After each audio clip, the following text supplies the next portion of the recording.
Good day everyone, I'm Mark from Go E-Vehicle, your electric vehicle channel. 3 years ago, nung makita natin ang BMW CE04 sa mga news, lalo-lalo na sa mga motorcycle news, ay nung mga panahong yon ay wala pa naman tayong hilig sa mga electric scooter or electric bike. But now, na-amaze na ako sa mga electric scooter, lalo-lalo na sa advocacy natin patungkol sa green energy. And now, ka-EV, may bago na namang electric bike na ino-offer ang BMW na good for city dwellers, targeting the new generation dito sa Metro Manila. Starting with the CE02 Shiva, which shall we show it to them?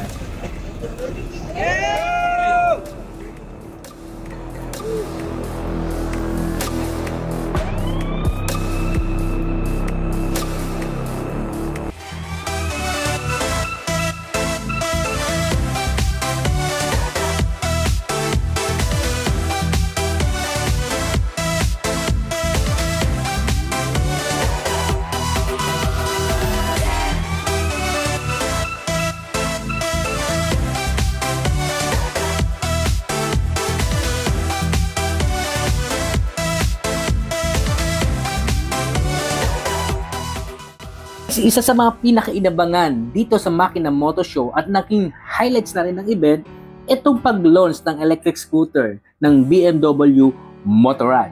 Ito ang CE02. This is a fully electric motorcycle na nilaunch ngayon dito sa Makina Moto Show.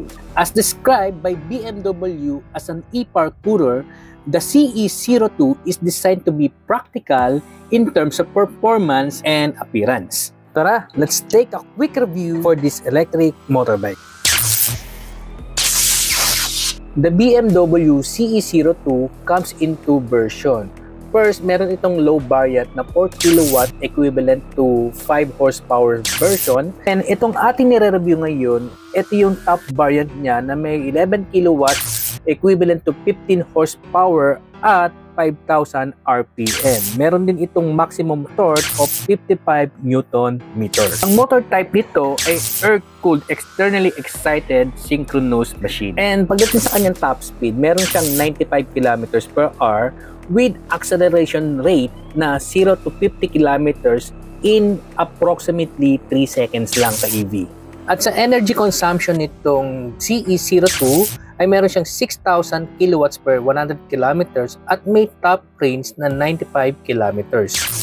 The charging power ng kanyang charger ay 900 kilowatts na pwedeng isaksak sa mga household socket natin. Sa standard charging time from 0 to 100% ay meron siyang approximate na 5 hours and 12 minutes. Pagdating naman sa 20 to 80%, may approximate ito na 2 hours and 48 minutes. When it comes in quick charger, 0 to 100%, 3 hours and 30 minutes, and 20 to 80% is 1 hour and 42 minutes. Ang battery voltage nito ay 48 volts, okay? And meron siyang accessory battery na 12 volts, 5 ampere. Ang gusto ko dito sa CE02, naka-mid motor type ito. Kadalasan kasi sa mga nakikita nating electric bike or electric scooter ay naka-hub motor. For me, mas safe ang mid motor kaysa sa hub motor kasi hindi naman natin maiiwasan na minsan may mga malalaking lubak tayo madaanan at baka makaapekto ito kung naka-hub motor type tayo. And sa power transmission, naka-drive unit swing arm tooth belt drive. Kung interesado ka sa mga electric vehicle na katulad nito, please subscribe sa ating channel. Scroll mo na rin ang ating video section, baka dyan mo na makita ang bagay na EV na para sa iyo. Please paki-like na rin ang video na iyong pinapanood bilang suporta at tulong para sa pag-build up po ng ating channel. The other features of the BMW CE02, itong kanyang 3.5-inch TFT display. And also, they have a USB-C charging port socket dito sa may gilid. At pwede naman nating i-connect ang ating mga smartphone sa apps ng BMW Motorrad. And if you have connected na dito sa kanyang apps, makikita mo lahat ng information ng CE02 dito sa loob ng app. At kagandahan dito kay EV, meron siyang phone holder dito sa may harapan na pwede mong paglagyan ng yung smartphone as additional screen and display para sa navigation or information na kailangan mo dito sa CE02. At kagandahan pa, hindi mo na kailangang i-touch o pindutin yung ating mga smartphone. Pwede mo na siyang i-operate via keypad na nasa handlebar. Pagdating sa handlebar, yung kanyang grip ay heated grips na once na umulan, ang unang nababasa ng ulan ay yung ating mga kamay, ito rin yung unang nalalamigan. So, ang kagandahan kapag umulan, meron siyang heated grip. And sa headlight is LED. Nakahiwalay yung kanyang mga signal light dito sa harapan at maging sa likod, nakahiwalay din from the tail light. Kung mapapansin mo yung headlight niya is balance-balance dito sa kanyang telescopic inverted suspension niya, no? Napakaganda. It's gold, di ba? It's a balanced design para sa ganitong klaseng electric motorbike. Agaw pansin din yung tricolor design na mahabang upuan na parang skateboard. And dito sa baba naman, makikita mo yung graphics design niya na napakaganda. Nakikita mo dyan yung CE02. And dito sa kabila, naka-engrave or naka-emboss yung kanyang BMW name. Sa kabilang side, makikita mo dito yung kanyang donut tires na parang hindi siya nakakonect sa body nitong electric motorbike na ito. So, makikita mo yung kakaibang itsura nito, high-catchy. Kumbaga sa mapapatingin ka talaga dito kapag nakasabay or nakita mo to sa ating street dito sa Metro Manila. The CE02 have a 3 riding mode: the Flow, the Surf, and the Plus. The Flow is for cruising, the Surf is for spirit ride. Medyo mabilis na yon. Parang ito yung standard mode natin.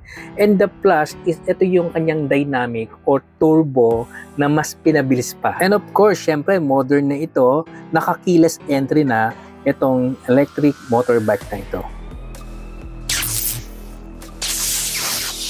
Ang seat height nito ay 750mm, ang step arch length ay 1720mm, ang length ay 1970mm, ang width ay 845mm. Ang max weight allowed dito ay 312 kg.